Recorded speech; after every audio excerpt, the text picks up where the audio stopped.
And we are live. What's up, everybody? Happy Wednesday. Hump day. Hump day. Ryan Ridgely and Aubrey Killian, my friends and partners on the coaching program that we put together, and my lovely wife, Sana. How you guys doing? I'm doing well. I am so boosted. 1, 2 cases this morning, so my energy level is through the roof. I'm very, very excited. Very excited to be here, as always. Love life. Ryan, how you doing? Yeah, likewise. No, I'm super excited about this tonight. Pearl is quite an exciting figure. She's got a lot to say, and people are listening. So I'm excited about this. She's basically the female Andrew Tate, right? And she's huge in the red pill space. So the fact that she's talking about this was a huge win, and we couldn't not respond to the video because we weren't sure that we were going to do this tonight. And I was just thinking about today, and I texted guys. I'm like, we have to do a response video. It would be crazy not to. Now, this is my first live with my wife. We've never actually done a live together. No, very first one. So you can just talk into the mic. How are you feeling? Are you nervous? I'm super nervous. No, okay. No, she's not. She's probably a little nervous, but not. Yeah, she's a champ. All right, so what we're going to do tonight, guys, we are going to watch Pearl's response to our video. She did a response video, and we're going to respond to her response video, basically. But she responded to the debate that Aubrey and I had with Andrew Wilson of the Crucible podcast. And, to be honest, I found her comment, like her perspective was a lot more fair and balanced and logical. She wasn't like, oh, they destroyed them. Andrew destroyed them. Even if you read the comments on her post, which you can go check it out, I'll drop the link here in the chat. Most of the people were actually on our side. They're like, yeah, Andrew just talked over people. They were making great points, and he just had to interrupt because he really didn't have a winning argument. So go check it out. You all be the judge for yourself. But we're going to take a look at what Pearl had to say. Before we get started, I would love if everybody would drop a comment, say hello, let us know where you're watching from, and let us know if you are pro or you are for or against polygyny. So you could say yes or yes, or actually say pro and or no. Okay, pro if you're for polygyny, but you believe in it, and no if you're against. I'd like to know what kind of balance of people we have here. And then just quickly before we get started, we have a coaching program for men and women who desire marriage. So we're not just passionate about sharing this truth with people, like letting them know that polygyny is righteous, is just this form of just as righteous as monogamy, but we also want to teach men how to achieve it successfully, but then also how to do it well. Now, Aubrey, for those of you who don't know, he's got 2 women. He's been with for 20 plus years collectively.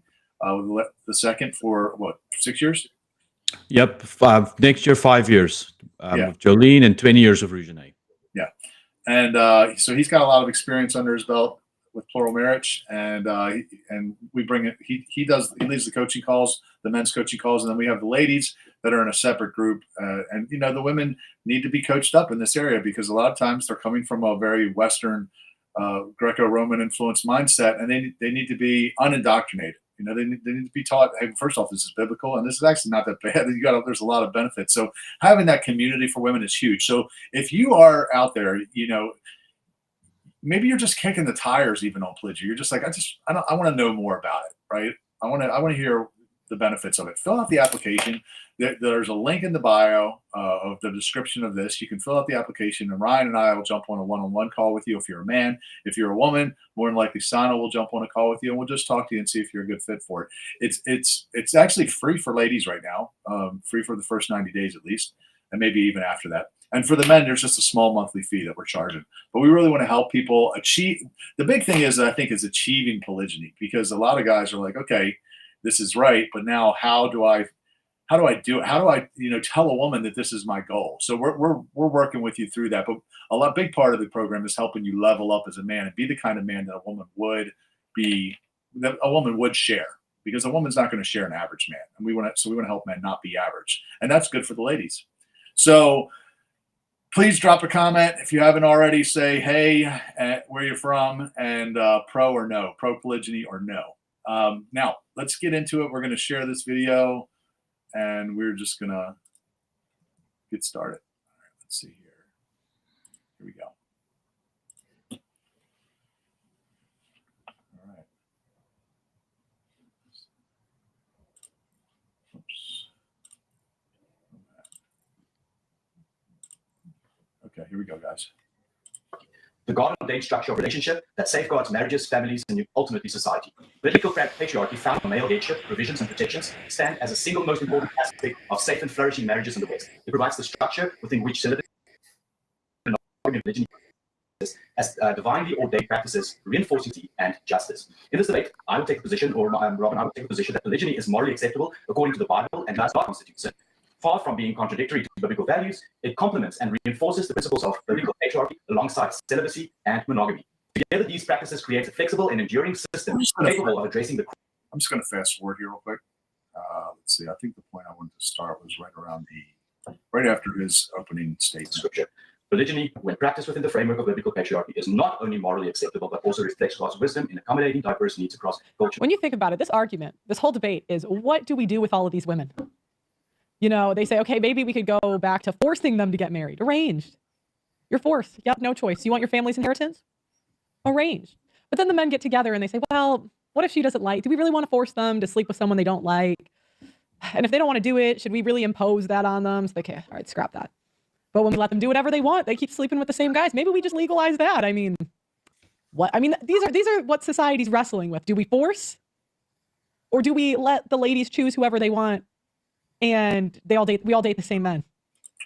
Okay, we're going to pause it right there. So I love that she's asking this question, because if you notice, Andrew Wilson didn't provide any solution.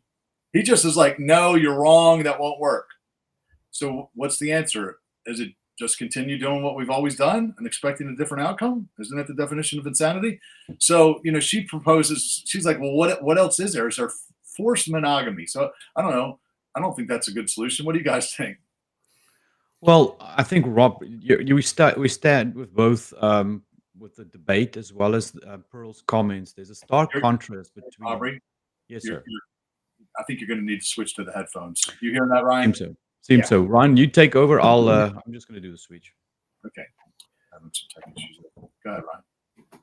Yeah, no, I mean, forced marriage is a thing, and there's metrics on that. I love when you continue on, she's going to get into why we're in soft polygyny, and she's really going to hit this pretty hard, and how ladies are going to want that more. Right. I'm looking forward to that. What did you have, Aubrey? Did you have anything else on that? So, you guys hear me? No, it's not coming through the headphones. It's coming through your computer. You sound distant. I apologize. That's okay. Microphone as everybody suggested, and now I'm trying to figure it out. So I apologize for that. You sound like you did with Andrew the other day. It's okay. It's probably a settings issue. Did you look it down at the bottom of the screen and click that little gear, that wheel, and see if you're using your headphones and not your computer? Test 1, 2, 3. Is that better? There's so much background noise to it. So. Yeah. Go ahead. Test 1, 2, 3. Test 1, 2, 3. Is that better for you, Ryan? It's a little better. Okay. Yeah. Go ahead, Rob. Okay. Well, so what we have here, we have a debate, which is just about the question being raised. The thesis. Sorry, Aubrey. It's not. Okay. The sound's I'll fix it. You continue. Yeah, it's going up and down. I don't know what it is. Okay, so I don't like the idea of forced marriage. I think that's a silly idea. I think that's kind of what we're doing now with prescriptive monogamy, is we're forcing people to be monogamous when, number one, it's unbiblical, but number two, people just do it anyway in a very degenerate way. I mean, practice polygyny or polygamy or polyamory or whatever. We're trying to put, I don't know if there are unintended consequences that are happening, because maybe this isn't what they intended, but people are doing it anyway. And I think anytime you try to force people to do something that they don't want to do, they're going to find ways to do it, just in a sneaky way. And what are we forcing? I mean, we're forcing, like what Andrew was talking about, dissatisfaction in marriage. Isn't that what we're forcing when we're forcing marriage, even through arranged marriage? Arranged marriage is another form of forced marriage, right? There probably is some healthy ways to do it, but I'm not sure that's what we're looking for. Right. All right, let's keep playing it while we wait for Aubrey. Everybody, do us a favor. If you haven't commented yet, drop a comment. Let us know. Taste. Yep.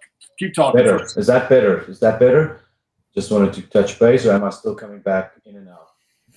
The volume's going up and down for some reason. I don't know what it is. Okay. Like you're good. Keep your head still, because it seems when you're moving your head, it goes in and out a little bit. So, Mimi, what's up? How are you? Charlie's here. Is Charlie here too? Okay.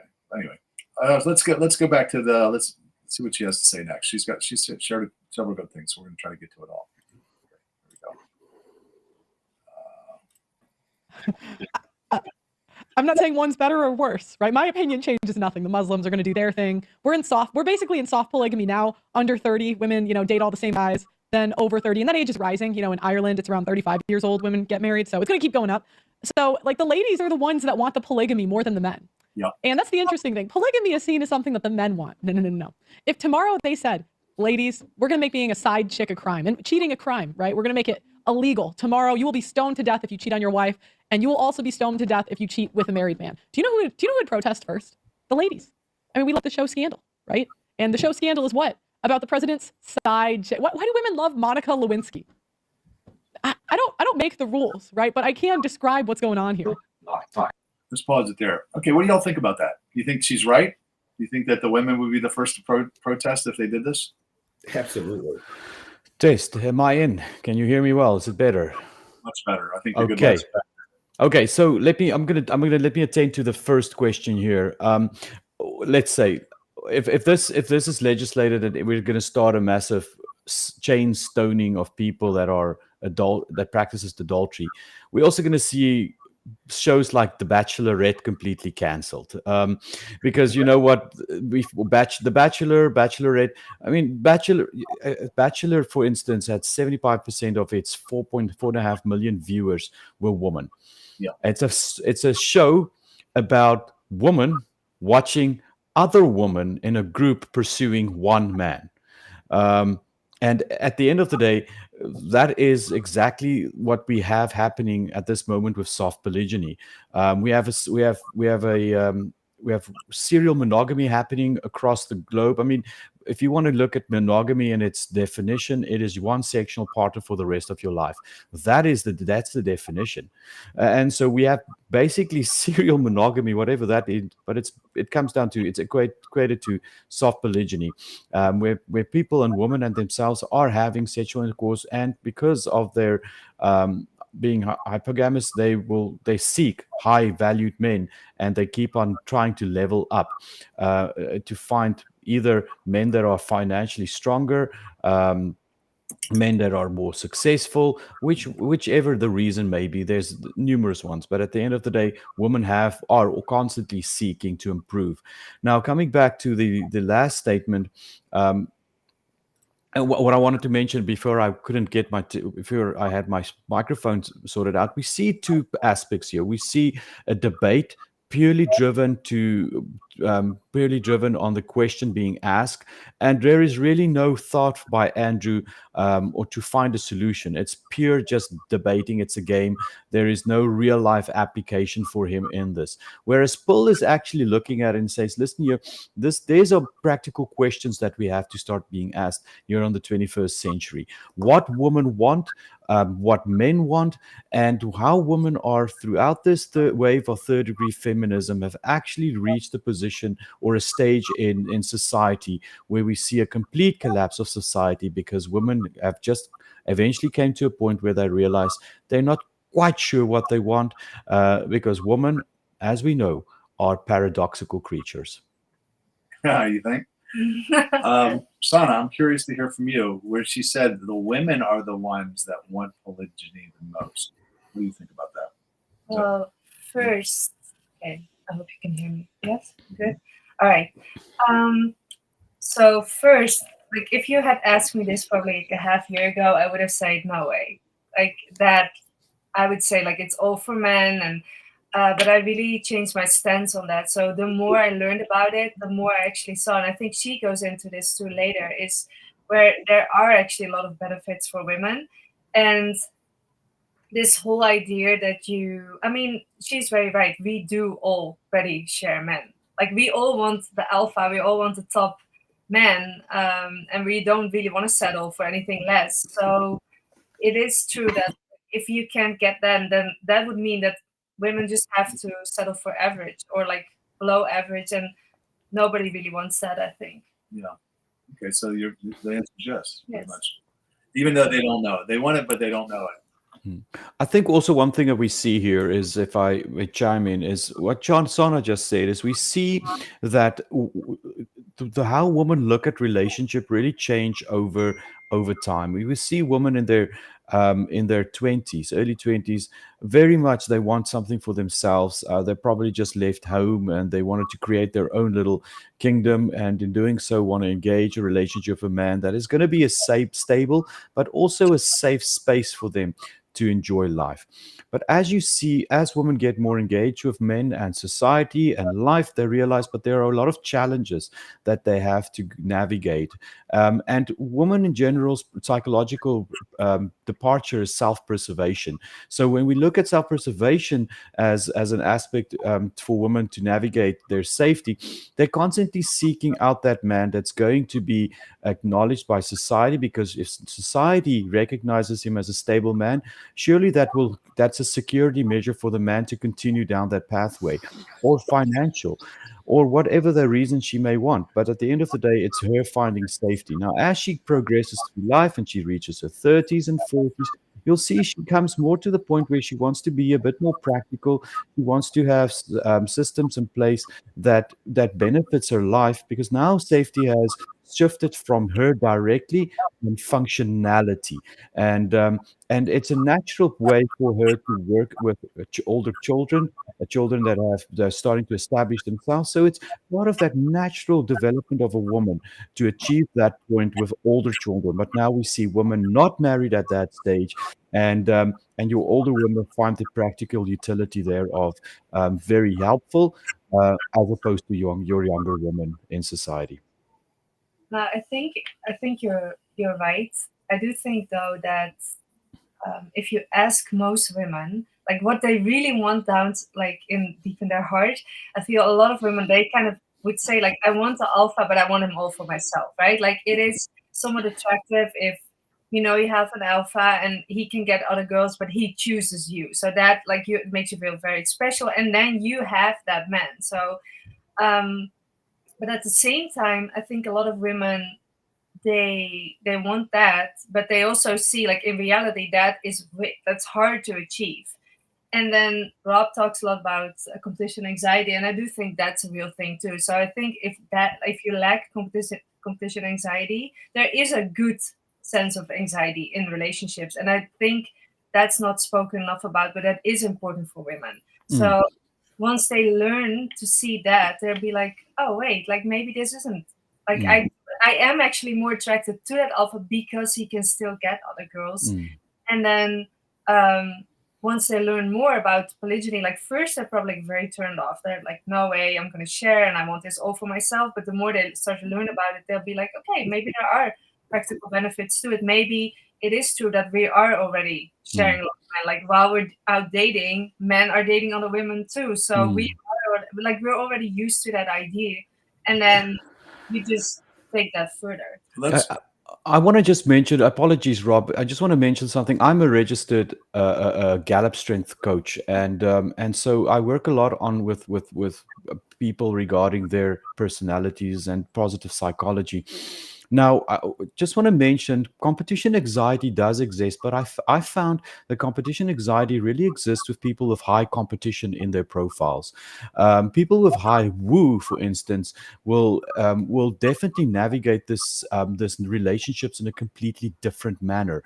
It's not necessarily for those women that are pursuing polygynous relationships and find that they don't have competition anxiety. Don't fret, because your makeup makes it for you to fire on certain different personality parameters, which you'll be using and applying to that relationship. And that is one of the key things that a lot of pro-monogamist individuals really miss, is that we sit with people across the spectrum with different types of personalities, different temperaments, different ways of going about life. People that want to go through life alone, others that want to go through it in a group setup. And polygyny, once again, just that option for a lot of people, especially women, give them that opportunity, if they're more driven in the group setup, to enjoy life in that fashion. And before we move on, Rob, there's one comment that I think we should pay attention to, from Gina Murray, just because we're covering forced marriage at this point. Yeah, there it is. Arranged marriage does not equal forced marriage. We take a firm zero tolerance stance against any forced or coerced or underage marriage. It's important to make that clear distinction. I think she was talking about forced marriage. She wasn't talking about arranged. Did anybody mention arranged marriage? Yeah, I kind of talked about it, and I probably didn't do it. I didn't probably pay it the right attention, so I just wanted to address her comment because I think she's correct here. Yeah. I think we're all in agreement on that, Gina. But thank you for pointing it out. All right, let's go back to Pearl. Let's see here. And time, by grounding an understanding of marriage in scripture rather than cultural assumption. Okay, I'm sorry. This guy's mic is so bad. I'm gonna skip over this a little bit. It's real. It's society that reflects God's. Next guy's going. Okay, never mind. Next guy's got to go. Thank you. All right, Andrew. Okay, start your opening statement? Yeah, this argument is blown out in 2 seconds. And the easiest way to do it is just to point out that under this framework that he just outlined, you can marry your first cousin. So, and I doubt that he would advocate that. There's nothing biblically that would say that you couldn't. There's nothing biblically that said. Oh, wait. Now, this whole debate, because I did see a bit of it earlier, Andrew is trying to equate polygamy to marrying your first cousin. Now, Andrew is a very good debater. I really think he could argue any point, but I'm just trying to think through some of these things. Do I think that marrying your cousin is the same thing as polygamy? Well, I guess I have seen some of those countries. I know in India, they definitely marry their cousins there, but I don't know if India's polygamy. I'd have to look. I don't think they are. But that's the only country I know that they really marry their cousins like that. I'm sure there's more. You could let me know in the comments. I just know I used to get my nails done by this woman in when I was in London, and casually this lady's doing my nails, and I was asking her about her life and whatever, and she just casually tells me she married her cousin. And I'm thinking, like, are your kids all right? I guess they were fine. I don't know. It was normal there. I mean, it happened, in fact, right? So yeah, again, we kind of talked about that last night, but that would be a false equivalency, right? There may be no sin against marrying your cousin, but we don't see this happening over and over by the people that wrote the Bible, like we see polygyny. It doesn't fix any big need. There's no need to marry your cousin, where plural marriage is pretty obviously needed. Y'all have anything else? Certainly not relevant today in today's society. Yeah. Okay. Well, I want to throw a stone into this argument because we've seen a lot of cases, and I know about 3 in the United States where a man and a woman actually married, and it came out over time that they were actually brother and sister, or actually half brother and sister, and the only reason they found out is because they went to the same sperm bank to find that they actually share a paternal DNA link. And so, I mean, we have this happening not just with sperm banks, but and in vitro fertilization, but we also have women that would have 3 or 4 or 5 children from 3 or 4 or 5 different men. And why aren't we not talking about that? That in itself should be a raise an eyebrow. And if we want to talk about DNA distortion, that should be a topic for discussion rather than monogamy and polygyny, because at the end of the day, we have women making terrible choices in who they choose for husbands. And I believe polygyny, once again, just sets up that class of men for women to aspire to see what is the top line so that they can make a fairly logical conclusion on which man they really want to engage with. Absolutely. Right now, they're settling for the scraps. The men that value marriage, most of them are already married. And so you got a bunch of men that I just actually saw this Facebook post a girl that had messaged me multiple times telling me how I'm wrong, and she posted a post that says, "Not my style, but looking for a friend / date to a Christmas party." Blah blah blah. Like that's how desperate these women are. She's like a good, not a bad looking Christian girl, but she can't even find somebody to go to a Christmas party with, like because the pickings are so slim out there. But this is a comment I want to read real quick that was left on one of my Instagram posts. I thought it was brilliant. He says, "How about these modern day women who sleep with 10 men, get married, have a baby, get divorced, date some more, sleep around some more, get married, have some kids, get divorced. But the guy that's a polygamist that picks up all of the pieces and puts it together gets kicked out of the Christian church, even though he is the Good Samaritan. And the guys that donated all the sperm to those kids are responsible for all those divorces. They're the ones sitting in the church feeling like they deserve to be there." I'm like, it's pretty ironic, isn't it? Because the church is full of those people. That's right, and Rob, you're once again you're pointing to a conundrum in family law where you have a person that would fornicate, sleep around, and father 5-10 children with 5-10 different women, and he's been dragged to court to pay for childcare and alimony, but at the end of the day, or childcare as such, but at the end of the day, what's going to happen is the man that wants to take up his responsibility, he's being criminalized. He's the man that goes to jail. In Canada, that's a 5-year jail sentence, according to Section 293 of the Criminal Code. And so, I mean, this is, as I said, this is a conundrum. I wrote a paper on that. That's how I got into my master's for law, and it's just pure hypocrisy. You have this state that recognizes gay marriages, and gay marriages only confirms civil rights. It doesn't contribute anything to the tax line, whereas polygyny actually does also confirm civil rights, but at the same time provides for the tax base. Well, I think going back to what Pearl said about, we practice soft polygamy, she's 100% accurate. Remember when I asked Andrew, I said, "What's your body count? Is it more than one?" He said, "Yeah." I said, "Well, then you're not monogamous, because monogamy means one man, one woman for life." Now, here's the thing.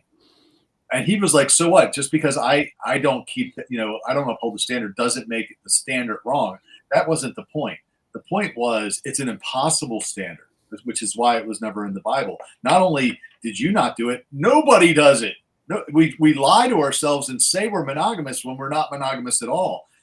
And like, how much faster would a man marry a woman young, especially, let's say he takes virginity and he marries or knows that he can marry another anytime he wants down the road. But right now, what they do is we have sex and we tell our loose. We wait for the unicorn, and we end up polluting the dating pool and sleeping with dozens of women, and then we marry the one and we say we're monogamous. You're not monogamous. Yeah, Pearl hits this around the 14.5 mark. But yes, these people are getting married for 8 years, and then they get married again for another 8 years. And how is that monogamy? Right. Let's get to that actually, and then we'll dissect it a little bit. But you would. Oh, sorry, but I wanted to say I think he's trying to equate them to be the same thing, or I don't know why he keeps bringing this up. To me, this just isn't that relevant. Advocate for that. And anyway, the debate's not about that anyway.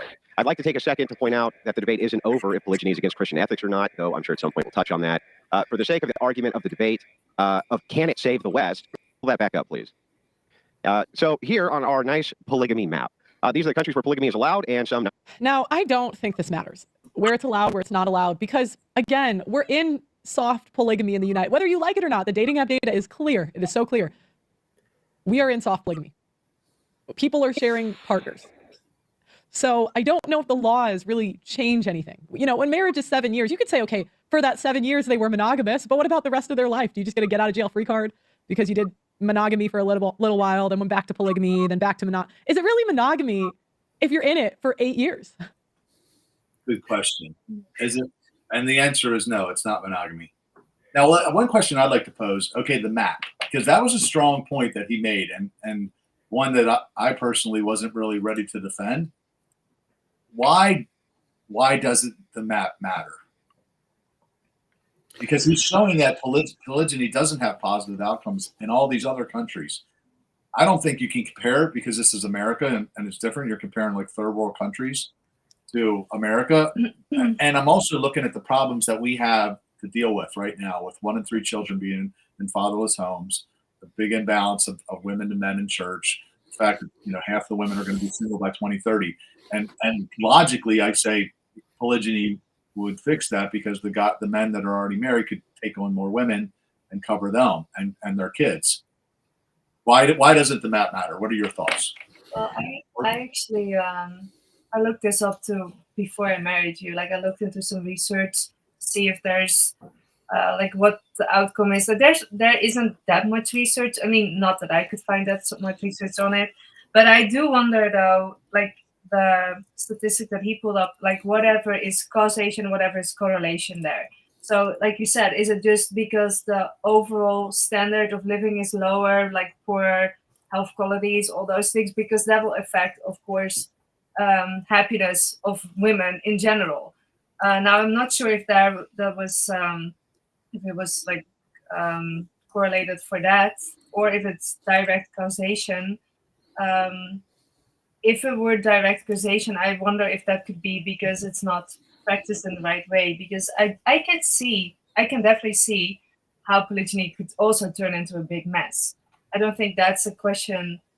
Like it's not automatically going to be okay just because of now it's polygyny, because it's hard to be in a relationship, whether it's be monogamous or polygynous. There should be a right way to do it. Let's say every human endeavor is going to be a mess. If you want to get something really messed up, you give it to a human to manage. It's just a fact. I mean, people will mess up celibacy, for goodness sake, if it was celibacy was the only option. But one thing about, if you look at the map, and I've got the map here open on my second screen, and I mean, if you look at that, so the green countries are really countries that employ Muslim law, and where some of these practices are accepted. Remember, Muslim polygyny is a little different than biblical polygyny, because you are only limited to 4 wives. Muhammad just plucked out the number 4, despite the fact that he had 9 himself. But you also have to, whatever you give to one wife, you have to give to another. For instance, if you give a number 7 red shoe to your one wife, you need to give a number 7 red shoe to each one of your wives, irrespective if she likes the color or if she actually has a number 7 foot. And so that is one of the things about polygyny, where you have a blanket regulation of it. And once again, you're just messing up the situation. But if you look at the country of South Africa, where I'm from, polygyny is actually legal. It's the only Western country where polygyny is legal. It's been legislated there. It's regulated. But at the end of the day, for me, government should just get out of marriages at all. With a marriage, there's no position. They're not a party to the relationship that exists between men and women. The state has no business to be in the bedrooms of society. Yeah, I agree. I think marriage is God's institution. Government shouldn't be involved in that. It was kind of a slam dunk for Pearl, though. I mean, if Pearl was sitting in the debate, I mean, the map just got thrown out, in my opinion. I mean, why does the map? It doesn't matter. We're already in soft polygyny. Make that matter, right? Yeah, it's a really great point there, because that is right. Like everybody across the globe is already practicing it, whether you call it like that or not. So, and then those countries might have other factors that contribute to, like we said, like maybe the style of polygyny, or maybe other factors that might show it, but the whole world is basically practicing it. Right. So by orchestrating maybe a structured, responsible form of polygyny that maybe conforms to biblical principles, might get us some better results. Is that possible?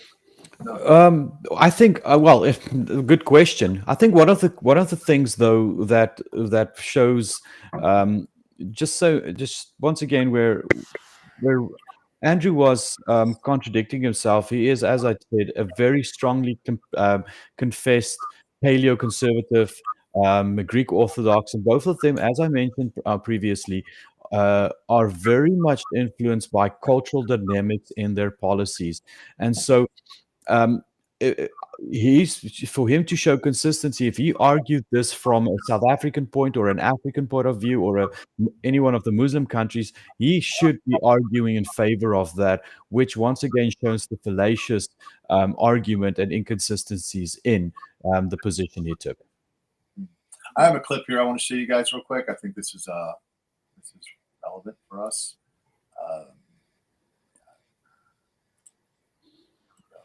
Okay. Back. Value men, important men, kings, warriors, whatever, had multiple wives. And they had to look after the multiple wives, or they had mistresses, and they had children with them all, and they had to look after them all. In certain cultures today, that is still the case. In certain religions today, that is still the case. In the Christian world, in the Western world, we have said that's unacceptable, we should be monogamous. But then you have the majority of men who are monogamous are cheating. The ones who are not cheating are using prostitutes sometimes, or going to strip clubs sometimes, or consuming pornography. So they're not truly, actually loyal. So you've moved the idea of a man having 3 or 4 women he loves and taking care of to a man having 1 woman he's supposed to love and doing a whole bunch of things in secret. You've just subsidized monogamy and you've removed it all towards pornography. And so then you have to sit and argue, why does so much degeneracy happen in the West? Is it because we are not allowing men to be more true to their instincts? This is all brand new thought to me, and I'm just speaking as I think. But let's look at another example, right? Anyway, that was what I wanted to show you guys. I think you hit the nail on the head. I know for me, when I tried to be monogamous in the past, I wasn't capable of it. I wasn't wired for it, and I would lie, and eventually, what I would hold off the girl as long as I can before I would commit. I would try to just play the non-committal game for as long as I could, and then eventually it would get to the point where I had to make her my girlfriend because she'd put up with so much of my crap, and then I'd ask her to be my girlfriend out of obligation, and then at times I really tried to be completely faithful, but fell into the trap where I was just kind of doing what I could get away with behind her back. And I've talked to men that do this that were kind of like me. I mean, and I've never been in a polygynous relationship, but this is a lot of this what I talk about is how it'll play out as theory. But I talked with men that were big players in the past, but now they have 2 and they're completely satisfied with just those 2. And the guy's like, dude, you remember how I used to be? He was telling me, he's like, you remember how I used to be? He's like, I don't even have eyes for anybody else, just those 2. Now, I don't know if it's something in a man that it's like, is it ego? Is it but it's something that gets satisfied, and you can satisfy it in a very ethical way, like, and to deny men the ability to do that is why they act unethically. They're not even being able to show them they have to go down, do this in a way that God approves of. This whole debate with polygyny, marriages, monogamy, there's 2 core aspects to men and women that comes to the fore. We spoke earlier when Sana and I spoke that women are very driven for security and self-preservation. That is the story of us humans in our relationship with God. We constantly think we can do things by ourselves. We constantly think that we don't need God. We don't need to follow His laws. And then we realize, man, we're messing things up. So that's the story of self-preservation and security, because we should not have self-preservation in our fathers in a relationship with our Heavenly Father. We should find our security in Him, full stop. But when we come to men want peace. That's the biggest thing. Men are so simple-minded, and that there's a fine line between lazy and genius, because they want to achieve a sense of comfort in the way that they function through life. And so when they go through this and they have one more wife that they engaged in a relationship, they really want to bring her into his life to enhance his peace. And then we see that women jockey for security and what they think security should look like, and men want to bring back that equilibrium to say, but this is how peaceful life is. And then we get this tug of war that happens between men and women.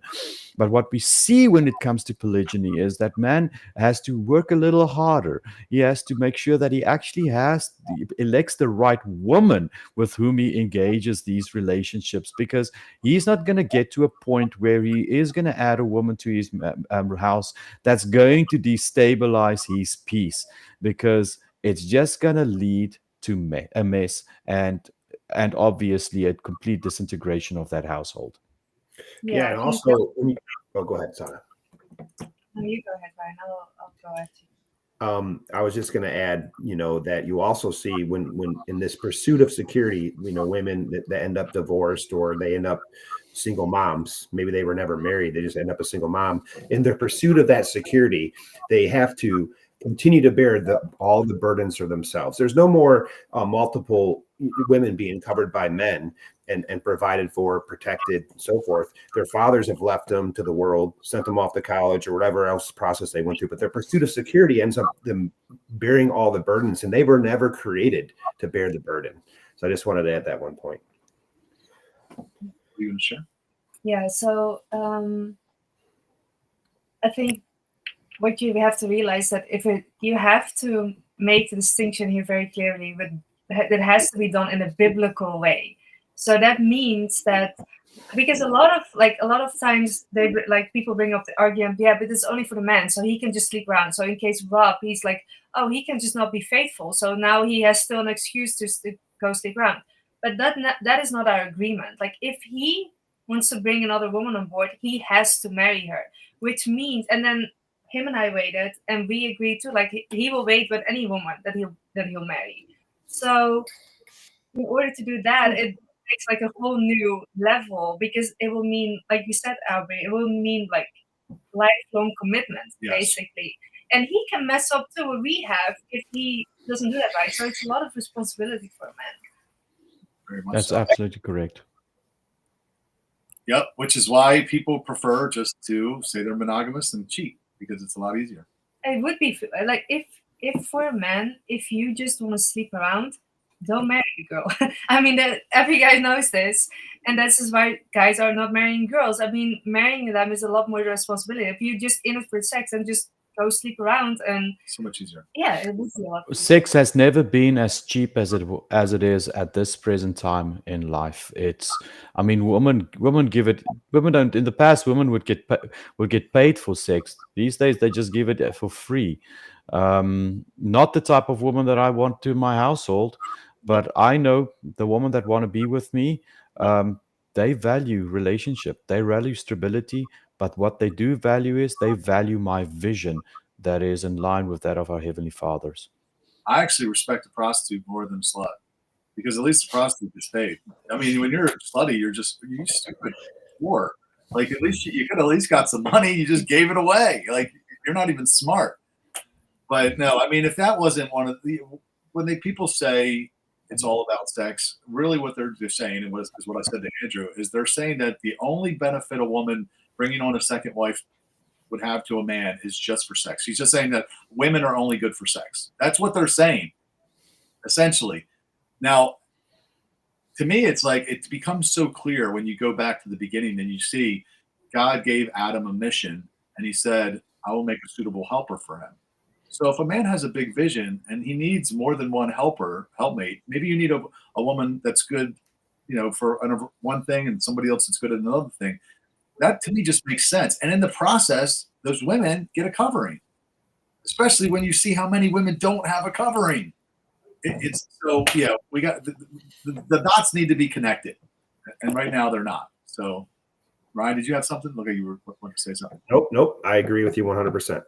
All right, let's keep rolling. Let's go back to Pearl's video. Going back to polygamy. Let me just fast forward here because this is a commercial.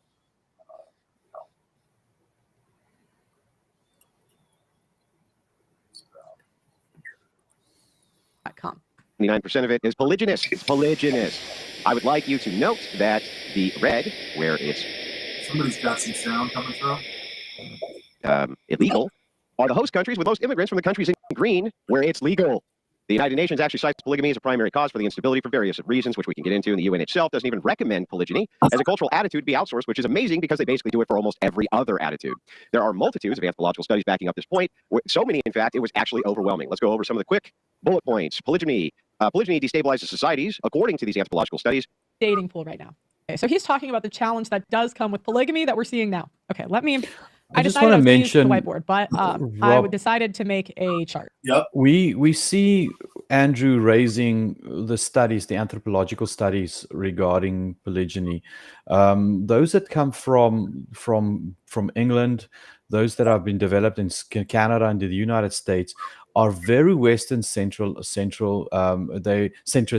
They do not consider the cultural practices of the countries which they studied, and a lot of those studies are negatively directed towards Muslim countries, which rightfully so, women have zero rights. But the studies that are very in favor of polygyny are the ones that come out of Africa. We've seen a lot of studies coming out of South Africa, out of Kenya, out of Nigeria, out of Senegal, Ghana, where these studies actually make reference to the advantages that women have, and that women that were destined to just be foul with prostitution. These women were actually had a future engaging the relationship of a high valued man. I just want to mention a comment here that somebody said Jesus defined marriage as one man and one woman. Solution to the growing. Somebody's got some noise coming through. Do you hear that? No. Okay, it's like a. Yeah. Okay, all right. Not sure what that was. It had to be one of you guys, though. All right. So I see James Shepard made a comment here, and you'll see that he's referring to Matthew 19, which the Pharisees was attempted to trick Yeshua Messiah in with regards to divorce.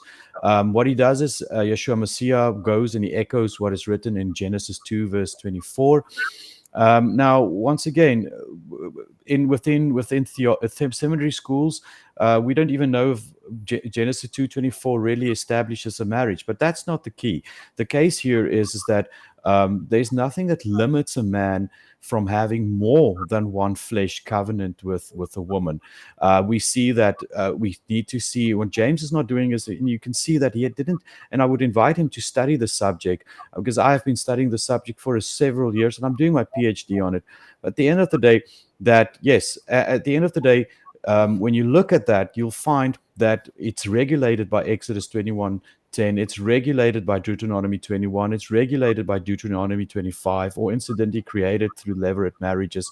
It's regulated by 1 Timothy 5. It is regulated or practiced and seen in action in 2 Samuel 12, 2 Chronicles 24 verse 2. And these are just the ones that come to mind. There is numerous of these passages. Jeremiah 31, where God himself says he's husband to 2 wives. I would invite James to go look up. If it's sin, then God practiced sin by stating that he made use of a sinful analogy to show or indicate his marriage relationship with both Israel and Judah. Well said. I agree. I concur. I echo Aubrey's suggestion and would recommend you go study the topic and stop parroting what's been told you over the years. You'll be shocked when you actually research it for yourself. All right, let's go ahead and get back to Pearl. We still have a lot to cover. So let's show this chart. So this is the dating pool right now. Now, all I did was Google hot people, average people, ugly people. Okay, so we got the hot woman here. Now, if we go back to monogamy, it would be the hot woman with the hot guy. It would make sense. This guy would be with the average girl, and the ugly guy would take the old woman, the whore, or whatever. I feel like this guy wouldn't be so bad if he just cleared the acne, got to say, whatever, who cares? Now, what we have now is all 3 of these ladies are going towards the hot guy. Before, the guy in the middle might have been the hottest guy in the town. This woman here, well, it would have been illegal for them to be, but, for the sake of it, this woman over here, she wouldn't know this guy existed. She doesn't even know what she's missing. So this guy asks her to marry her, and she doesn't think about the DM she got from Chad over here. She doesn't think about that. She doesn't think, oh, well, what if that's a better option? Now, let's reverse it, right? Let's say all of these men were being hit on by women like this. When this woman, it's not like that, but let's switch the roles, right? Let's say all these guys had girlfriends that were this hot, or women interested in them that were this hot. I mean, when this average woman over here would come up to them and say, hey, marry me, have kids with me, they would say, well, I have a better option. Now, obviously the roles are reversed, right? So now the question is, what do we do with these two ladies, right? We got the old woman over here. Do we mandate and say, you average woman, go with that average man? And she says, no, ugh, but he gives me the ick. Well, why does he give you the ick? Well, reasons. The ick is real. Do we say you have to, and there's just part of me, I know there's a whole Western culture, God's eyes, great channel, love them. They think that we should just force arranged marriage or no deal. But something about me, for me personally, I don't know if I'd want to be with someone that doesn't want to be with me. And the other challenge is, it's not like social media is going anywhere. So she's still going to be seeing Chad and feeling like this guy isn't enough. Now, the reason I say this, that I don't force marriage, is because this guy is going to have such a miserable want to be with him. I mean, it's better he's by himself. That's why, the MGTOW guys, they make perfect sense. They say this is a headache, right? This is drama, a headache. And then my second question, the reason I think polygamy is actually nicer to women, let's say we legalize Chad to have 3 wives. And heck, maybe he gets a second one. Maybe this guy gets 3, second guy gets 2. I mean, honestly, whoever takes this old lady over here, they're kind of doing her a favor. Right? I mean, the bottom ladies on the totem pole, though, because remember, half of the women are going to be single and childless. We don't know what to do, especially the 50, 60, 70-year-old women. What do we do with these? Like, what if we start all living to 90, 100 years old? There's going to be so many of these ladies going around that, when they were this age, they said, ugly. And now they're old and these guys are like, we don't want you, I mean, if you take Donald Trump and his ex-wives, the first one before she passed away, I mean, she wasn't that good looking. Really, any man that took her was really doing her more of a favor than him.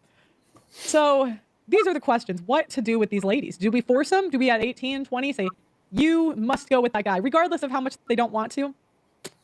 Or do we just keep letting the sexes go apart until the ladies start to feel the consequences of our decisions, right? So, let's say we take the sexes and just say, okay, ladies, you want to be by yourself? Go. Be alone. Well, the challenge is, so when the woman looks like this, she's given all these free jobs, free attention, whatever. But now she looks like this, and she realizes she has to work for 40 more years. Now, do you think Brad over here is going to take this woman to be a housewife? She says, no, I'm ready to be a housewife. He'll say, yeah, good luck. Now, hypothetically, you could do polygamy. Yeah, I'm going to keep going with the debate. We're going to come back. Let's pause it right there. She asked a lot of good questions. I mean, she's got a great insight into this. I mean, one of the things she said, this is actually more for the woman. It's more like charity on some level. And when you think about, I don't know, I think one of the better points I made in that debate was that woman at the Big Fam retreat with 8 kids, and they got 6 small kids in the house, and the guy was going to marry her. But under monogamy only, we wouldn't allow it. We would force that woman to stay single, even though the other wife was welcoming her in, and force those kids not to have a father. How cruel. How self-righteous of us to think that we know better what's better for someone else than they know. It's so prideful. I mean, and then Christians will be in here and they'll go, no, monogamy. I'm like, you'll strain out a gnat and swallow a camel, is what Jesus said. That's what you're doing here. The heart of God is for the widow and the orphan, and we stand in the way of that with this horse crap. It's sad, man. This is why I said to Andrew, this is life and death, man. This isn't like a zinger, win a debate, got you moment, ha ha ha. No, people are literally dying, life and death. I had this one kid that got, I knew my mom and his mom were friends when we were growing up. They were a couple years younger than me. She had 3, she was white. She had 3 kids that were half white, half black. They all had different fathers. And none of the fathers were in the picture. And this kid started getting locked up. He had all kind of problems. I think he burnt the house down when he was young. Used to pee the bed. He was, just an emotional wreck as a kid. And I think he murdered someone when he became an adult, as a young adult. And he got locked up he was in jail for life. And then he got killed in jail just, about 2 months ago. And I heard the news and I just felt so sad for him because he never had a chance, and this is what happens. Things like this. God, he didn't have a father in the picture. And, we have 1 in 3 children being raised in fatherless homes right now. And that number is expected to double by 2030. What do you think the country is going to be like when you have all these adults now in America that were raised without fathers? You think it's bad now? Wait about 20 years from now when those kids become adults. And let's see, America won't exist. Right. I thought it was interesting how she talked about that one guy and said, maybe it wouldn't be bad, if he just, cleaned up his acne or whatever. And it's kind of like a secret hint to those guys out there. It's pretty superficial that she's making that notation, but it's very honest. She's being honest to all those guys out there that are like that guy. Just level up a little bit. Level up a little bit, right? And just imagine that guy pursuing the Father with all his heart. Working hard, setting goals, becoming the best version of himself. Man, that guy becomes a Chad. Look, and Ryan is mentioning something very profane and central to female psychology. It's we know that men are the gatekeepers of relationships and women are the gatekeepers to sex. That is just how it is. There's no diminishment in their value. I'm not mentioning this in any way other than what it is, obviously, for what it is.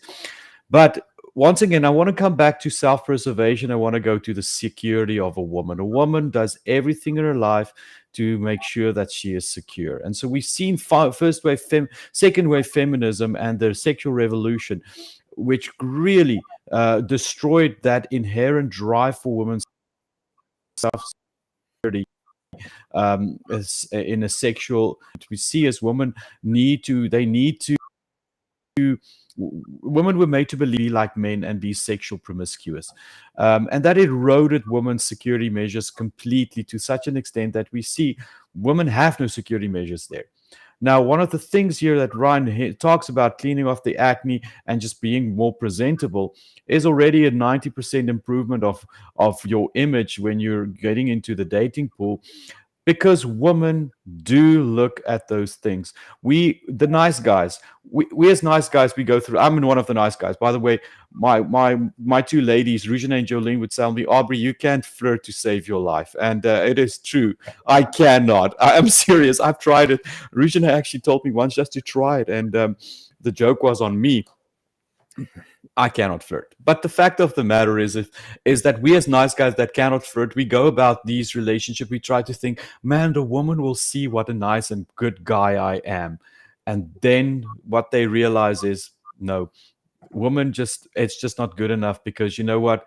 It's true what they say, nice guys do end second. There is just something within a woman's psyche that wants something more. She wants something that she knows that is dangerous and able to look after her. And so over time, I was able to generate a bit of cauliflower ears because I couldn't flirt, but I knew I could do jiu-jitsu. You're a fighter, not a lover. Is that what you're saying? That's yeah. Well, coming from the only man on this program with two women, I could say you're a lover and a fighter. Well, I don't have to. As long as they. One thing I want to say, and thank you very much. What I want to say is, I view the woman in my life as the ones that will stand one day when I'm before God, and they will witness of my life. I am fortunate to have two exceptional women that will stand as witnesses. And I believe if every man looks at his wife in that way, irrespective of the fact that if he has one or five, you will navigate life in a way more proper manner than we currently are.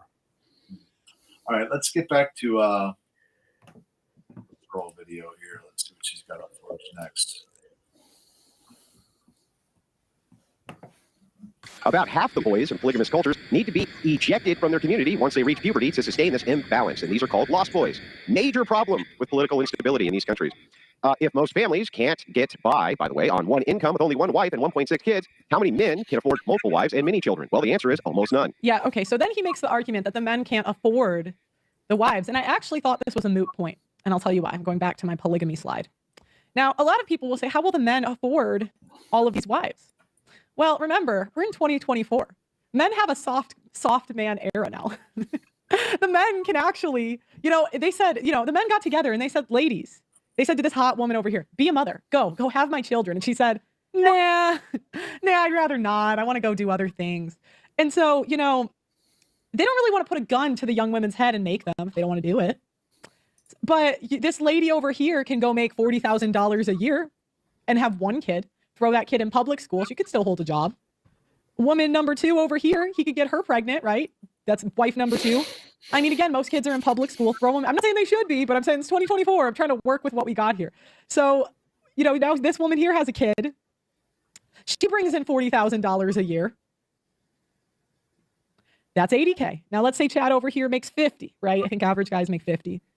Now we're working with, now I understand, and maybe wife number 3, she's too old. She's infertile. I mean, let's make her a little hotter than this. Let's pretend she's like she's 40 and, you know, she looks like a J-Lo. That's too attractive. An uglier version of J-Lo at 40, right?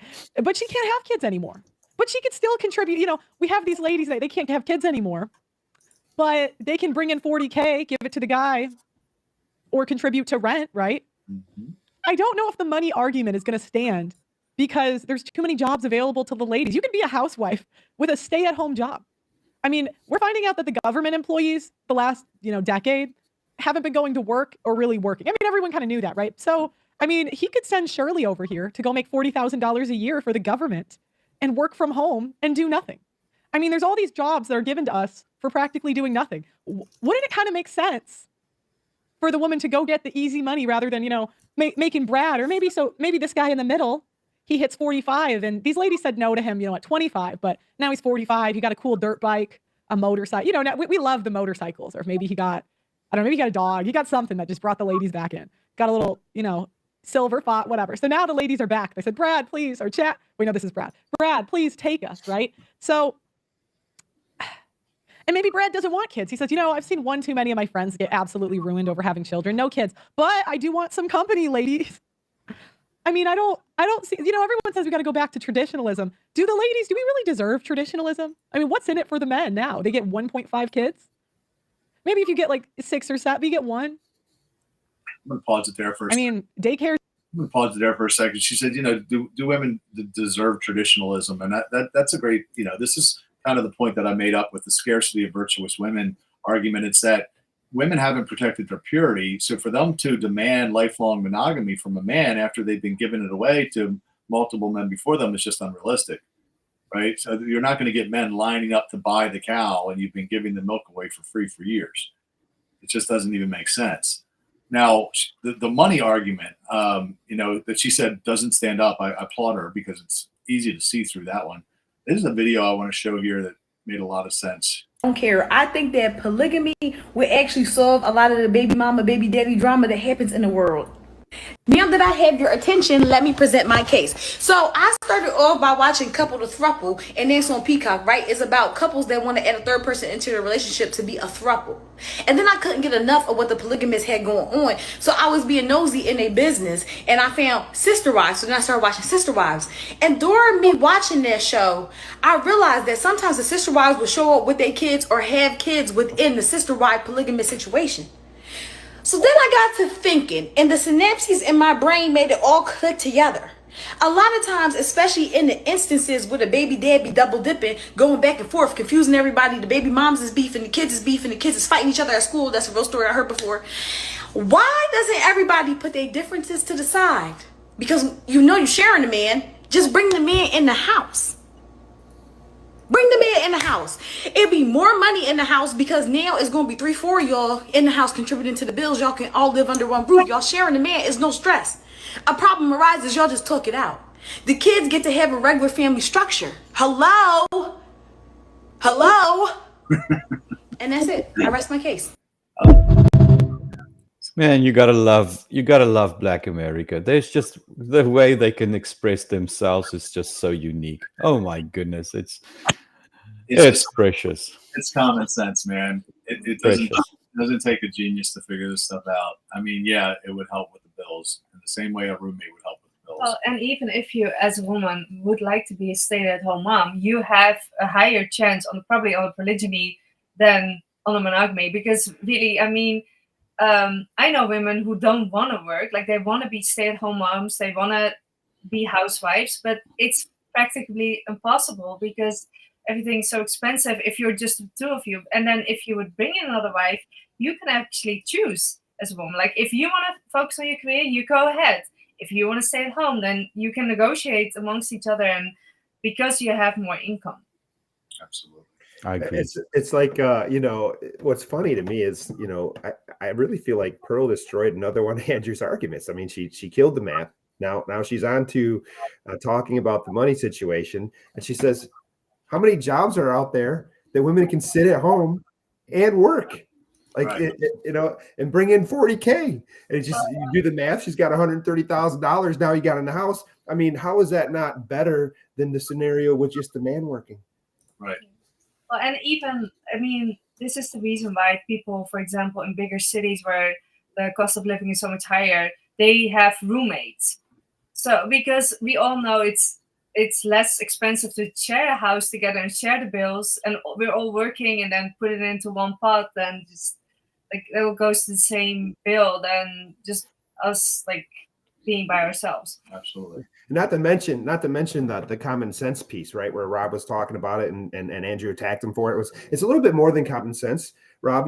It's not just common sense, it's observation. It's actually looking into the world and understanding the metrics real time instead of just reading history books. I mean, hey, that's great. There's nothing wrong with contextual, provisions there, and understanding the historical, we have to know from our history, right? But what's happening right now in front of our faces? I mean, Pearl is actually dissecting this from a common sense observation point of view. I think she nails it, like across the board. I mean, it's laughable. Yeah, I agree. I should have answered him as just experience is what I should have said.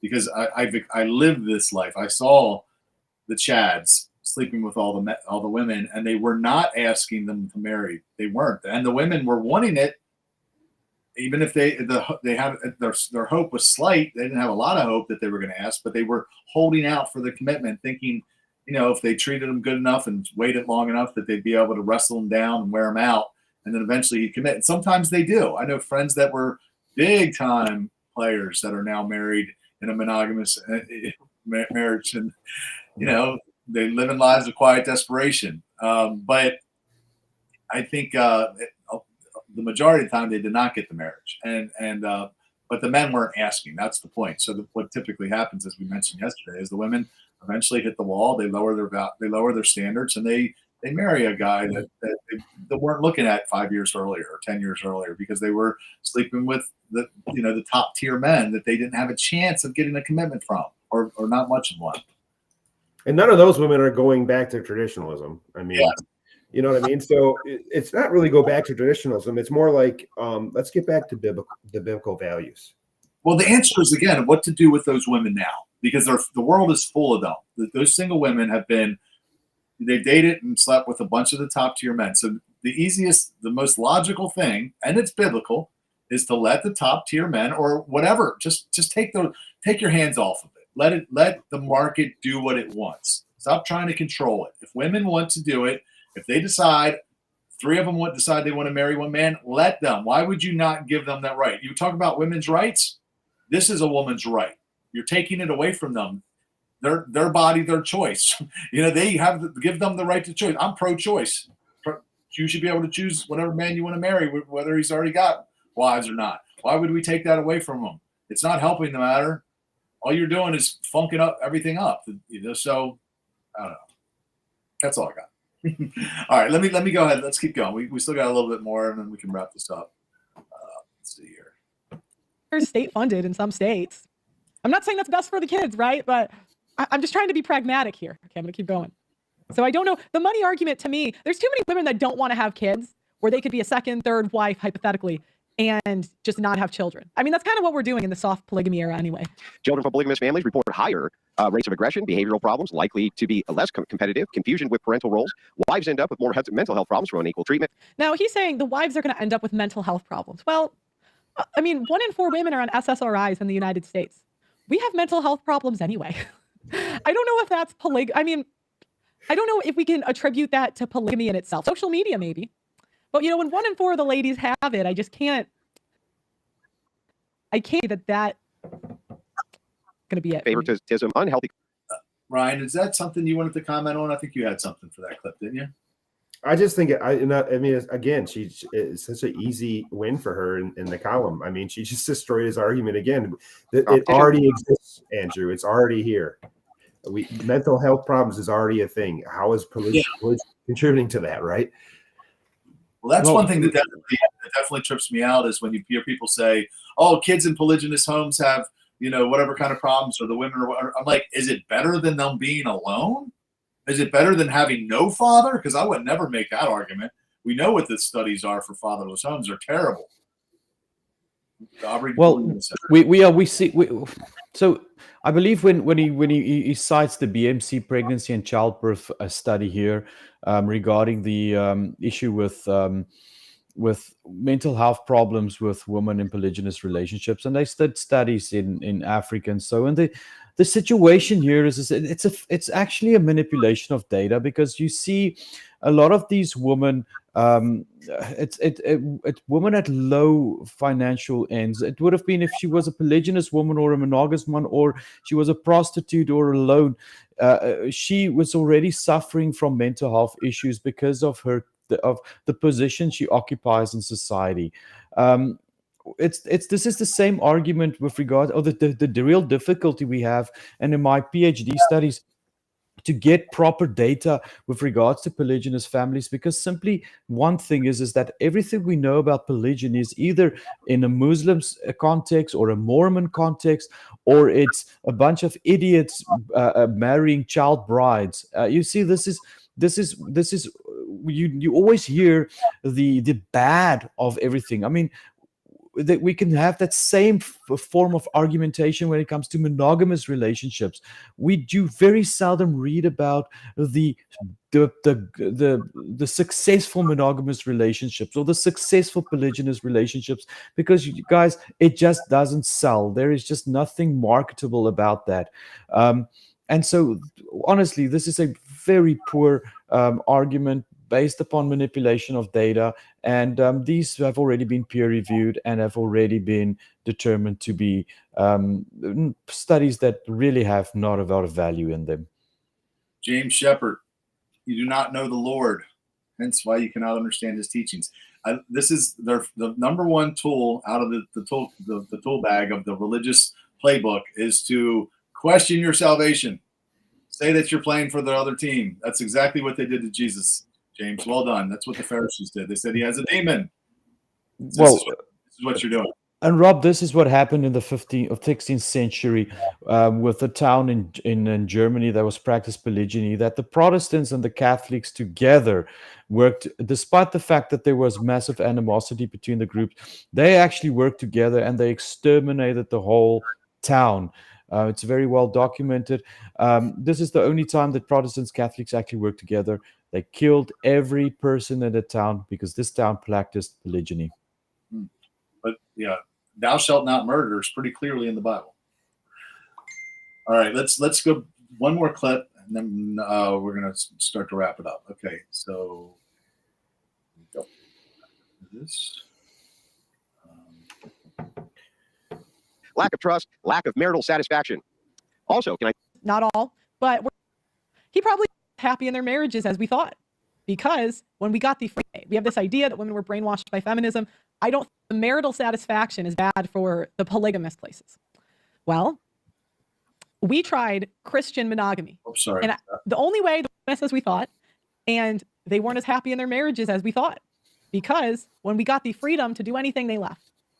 I know that's not like a happy conclusion, but it's kind of like, okay, imagine you think your wife is, or your husband, let's flip it. You think your husband is amazing and he's loyal forever, but then he gets really rich and he starts banging hot 22-year-olds. He probably always wanted to do that, but now he gets the choice. It's the same thing with the ladies. You know, once we got the choice, we got the job, we got the birth control. Too many of them picked it for me to think, you know, that they were the marital satisfaction. I mean, to be fair, I just think us as a gender, we're just not all, but we're just not really satisfied with anything ever because we're the most privileged class of people in all of history, probably, and we still complain. So I wouldn't use marital satisfaction, what we say, as a metric at all, because I just think we're never satisfied. And now that all these countries have the lowest GDP on planet. You guys want to just talk about that a little bit, like marital satisfaction, how it could change under polygyny? Because I think I have an idea of how it would change. Yeah, let's hear it. Let's hear it, Rob. Well, I just think, okay, I think you're talking about, this is what Glenn Lawrence brought up last night, is how women monkey branch from man to man, and they're leaving one guy and going to the next guy, and their hypergamous natures cause them to bounce around or whatever. I'm like, okay, so let's just say polygyny was legal, and it was, the stigma wasn't there, so people felt like they could practice it without being judged. And a man sleeps with a woman, or maybe even gets married early, but let's just say he has sex with his girlfriend. And would he be more likely to marry her or less likely if he knew that he could marry more later? I'd say a lot more likely, right? Yeah. If he doesn't think he has to choose one, because when they think they won, they'd say, "Oh, wait, you're too young to get married. Don't get married. Wait till you're like 30 years old or whatever." At least late 20s. Nobody's getting married when they're 17 years old, but they want to have sex, right? They're having sex. So he'd be more likely to marry her. Now, she pair bonded with him because she gave up her virginity to him. So she gets that oxytocin release, and now she's connected to him. And then, he turns 25, 30 years old. He's got a successful plumbing business and he's making money, and he decides that he wants to marry the 20-year-old down the street. So he marries her. Now, that woman that married him the first woman that married him at 17, 18 years old, whose virginity he took, I don't think she's monkey branching. I don't think she's going to swing and be looking she's deeply in love with that man. He's taking good care of her for the last 12 years. He wants to marry another. And in all honesty, when you look at the studies, she might have to work through some things emotionally, but usually the sex increases at that point between the first couple because of the Coolidge effect. And this is across all mammals, I believe. So like now they're actually the sex life picks back up. They get a second wind. Now they're having more sex again. Maybe she even gets pregnant now again. And now the new one gets pregnant. Okay, now he's got 5 kids. And guess what? The dad's in the house for all 5 kids. And he's a Christian man leading them all to God. Tell me how that won't help. Look, there are many reasons to get married. And what you just mentioning is definitely one of the reasons to get married, to have more children, to have more sex. It is a fact. I'm not going to sugarcoat this. There's a lot of reasons to get married. Household, I have a set of requirements. Should a woman that fulfilling these requirements across our path, she is welcome to become part of our household. One of the things she needs to have a degree. She at least has to be educated. It's a little hypocritical from me because I do believe our marriage setup is very well set up for a woman that wants to pursue a degree. So we will possibly make that exception as well. But once again, for me, it may differ from Ryan, it may differ from Rob. There's so many different reasons. And I'm mentioning this, Rob, so that our listeners understand that there are inherent different cultures within each polygynous household that is unique. And once again, it adds to the option that you spoke of earlier, the freedom to choose, that a woman can actually look at these subcultures and say, this is one that resonate with me, or perhaps this one resonates with me, and they can engage those at their own choice and leisure. Yeah, absolutely. And I think what she's bringing up, though, Pearl, is talking about marital satisfaction from the lady's point of view, and it's completely scalable, right? And it's all scalable throughout the years of their life. Not only that, but it's also individualistic.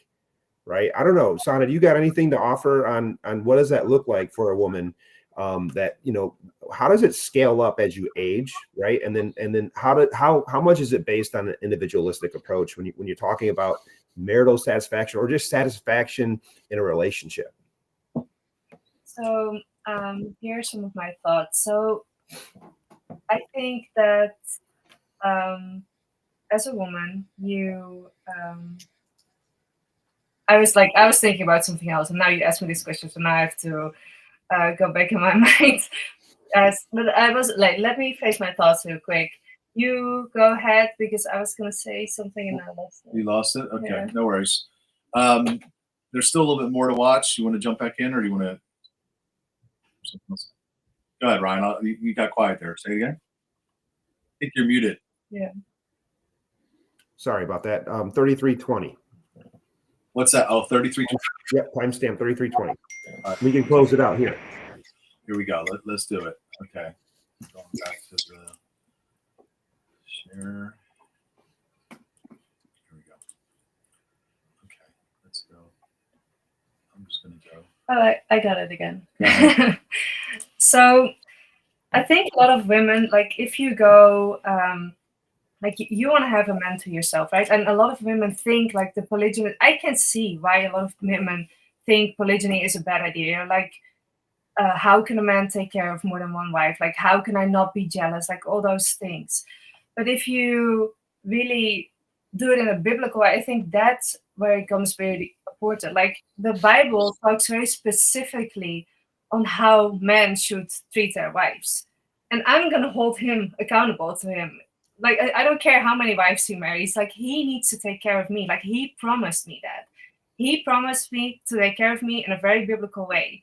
And I think that's what most women forget. They're like, oh yeah, like he's just gonna like treat me worse, or he's just like now this hot 20-year-old comes in my house and he's gonna treat her so much better because she is hotter, she's younger, like she's like the new woman. Yeah, the new. Well, I didn't want to say toy, but I was I was thinking that she's a new woman in our house, and so he's gonna treat her better. But the thing is, though, like, how is that still better, though, than him leaving you at, like, say, 40 or 50 years old, and now you're in the street, and it's become so much harder just statistically to find a new man. Yes. And, I mean, it is way better. And if you have a righteous man, you can say, like, listen, you promised me all those things. You still have to take care of me. You cannot treat me differently just because she's in the house now, too. You have to make it work between us. I think that's still better than like having built your whole life with a man, supported him, help him build his career, being there for the kids, taking care of him and stuff. And now he just leaves you and you're out in the cold and having nothing. So 100%. And this is what Pearl said. She says, is it better for a man to date a woman for 8 years and then end up with marrying another woman? No, it's not better for that woman. You just wasted the best years of her life. Maybe gave her a baby, broke up a family. Like, this is the stuff. I mean, it's once you take off the monogamy only glasses, you see that this is way better. So would you say, Sana, that your satisfaction is found in the promise of your man? Him keeping his promise? Yeah, exactly. I would say so. I would say that you as a woman, it is hard because it's a very, very vulnerable position because he's going to make you promises, right? And you kind of have to trust him. I mean, you don't know. Like, I trust Rob. Like, him and I had a million conversations about this. And all I can do is trust, like, that he will take care of me because he promised me. But at the same time, I mean, that is all you have. So as a woman, you really have to determine, like, is this man going to keep his promise and is he able to? And otherwise, don't marry him. But yeah, it's still a vulnerable position, but it's a vulnerable position anyway, because on the monogamy, you have the same thing. A man is gonna tell you, like, I'm only gonna marry you, but he can run off with any other girl too, and you don't know 20 years down the line what's gonna happen. Well, the thing is, the men that are promising monogamy half the time aren't monogamous anyway. They're just cheating. Yeah. Right. And one of the scalable items here, I think, is that, you took a chance, right? You trusted, you put your trust in Rob, and now he's proving it to you, right? And you walk down 2, 3, 5, 10 years down the road, the satisfaction in another woman comes, or for her satisfaction comes with your success, right? So your proven success becomes that trust for her, which is, I think, a scalable metric for what she's talking about, Pearl's talking about, in regards to satisfaction. And that's truly what the woman wants. They want security. That's their number one need, right? Some books refer to it as the mega need, right?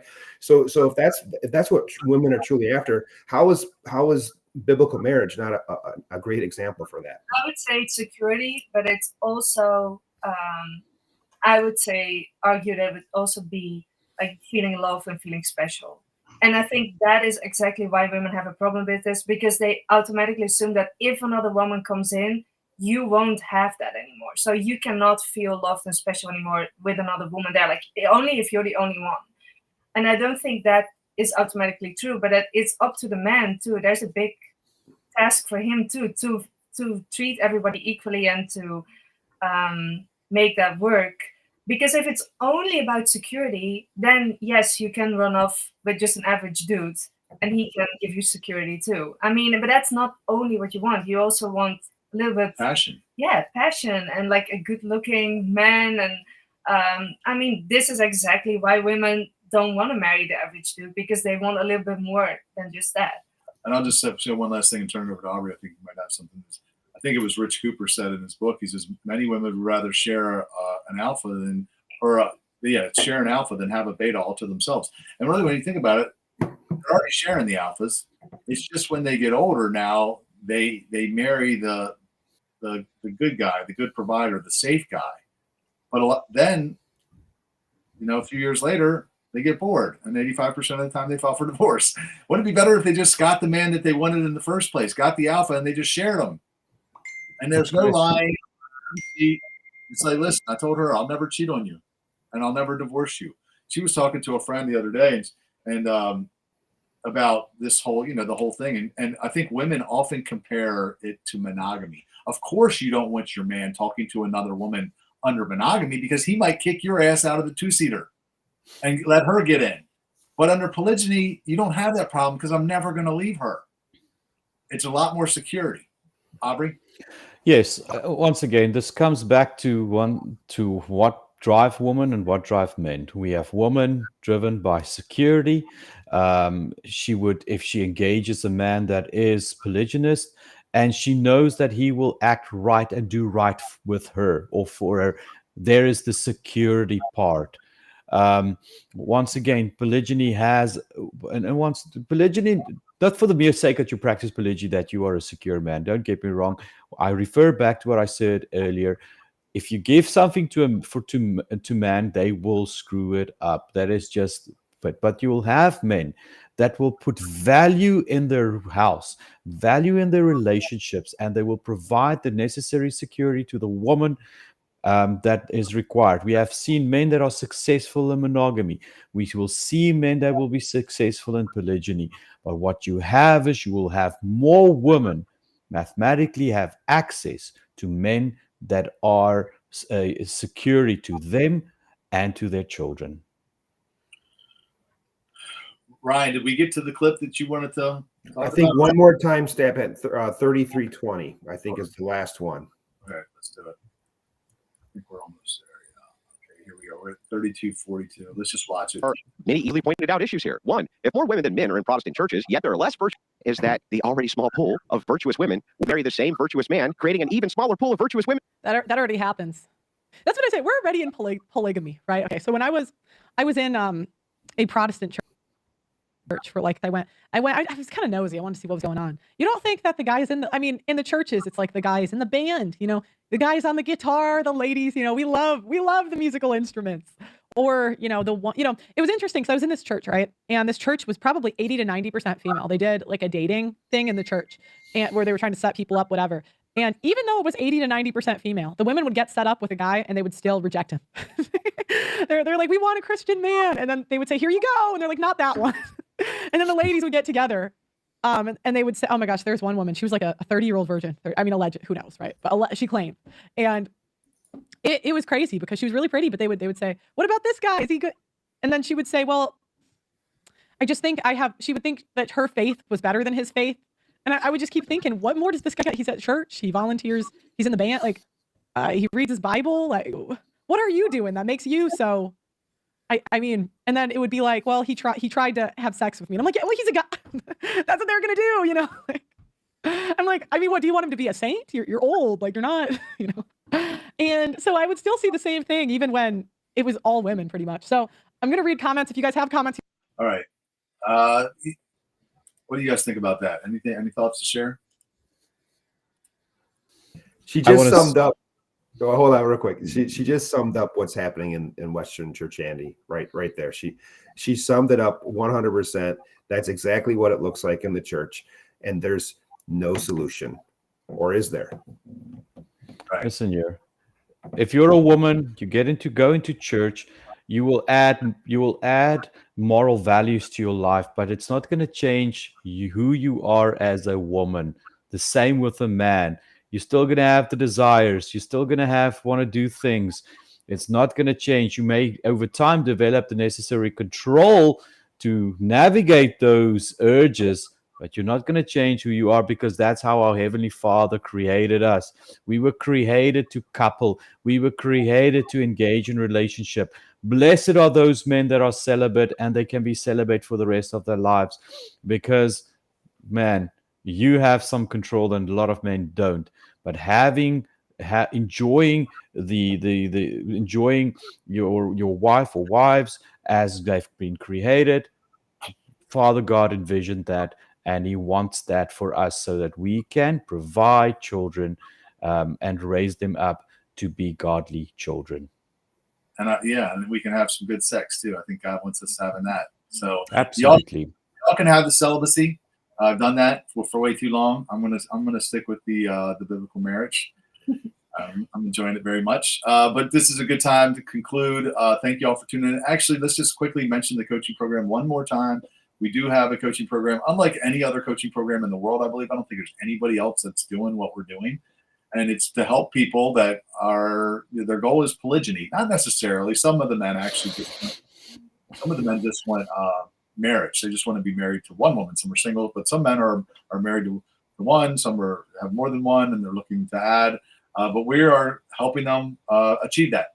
So we have a group for the ladies that are learning more about it.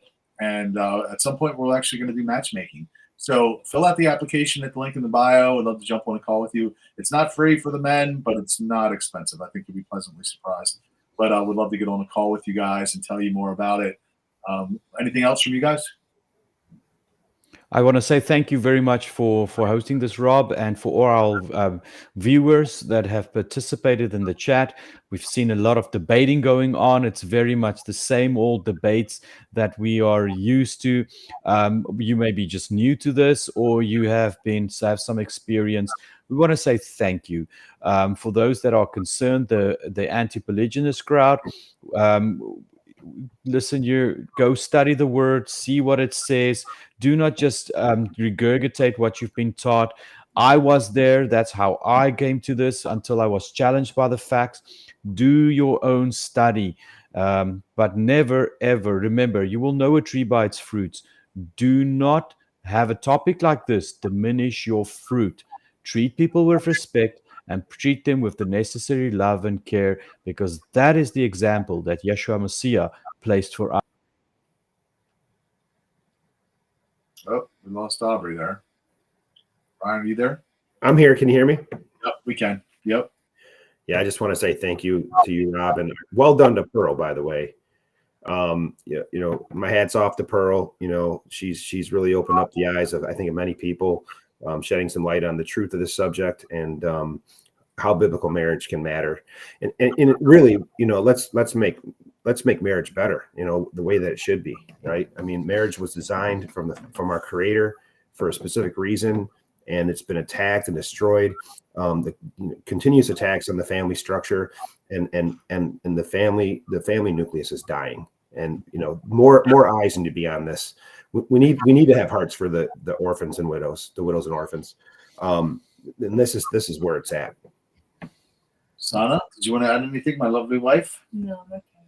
Okay, well done. I'm glad we got our first live under our belt. It only took her a year to do it. Well, I told him he wanted to do another live today, and we didn't get to it. But I told him, maybe I should have done it earlier.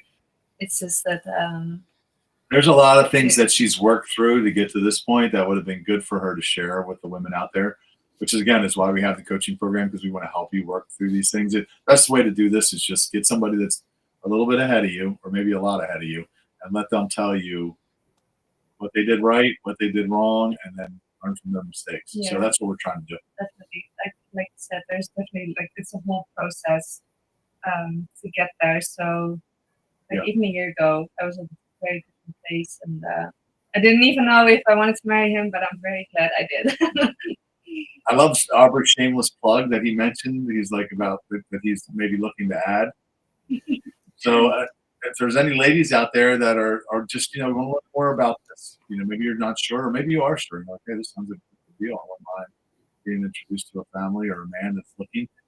Please DM us or fill out the application, and we'll jump on the call. Actually, Sana will jump on the call with you. We'll tell you all about the program. I think you really like the ladies. I mean, we have about 10 ladies in there, No, about 20. 20 ladies Yeah. in there. Okay, about 20 ladies, and they do a weekly call. And And it's not only even about polygynous marriage. It's not like we only talk about that. We Yeah. also really submission, like femininity. yeah, but also for single ladies, like how sexual purity, Yep. like how to like even talk to men, like how to become a better version of yourself, like all kinds of things. So Make marriage great again. That's our goal. I love it. Or wait, make marriage. Never mind. That's a bad analogy or a bad acronym. All right, that's it, guys. Until next time, we're going to try to do these more regularly. Appreciate you guys. Continue. Leave a comment. Let us know your biggest takeaway, and tag somebody that maybe needs to hear this. Maybe somebody that's a mainstream Christian that needs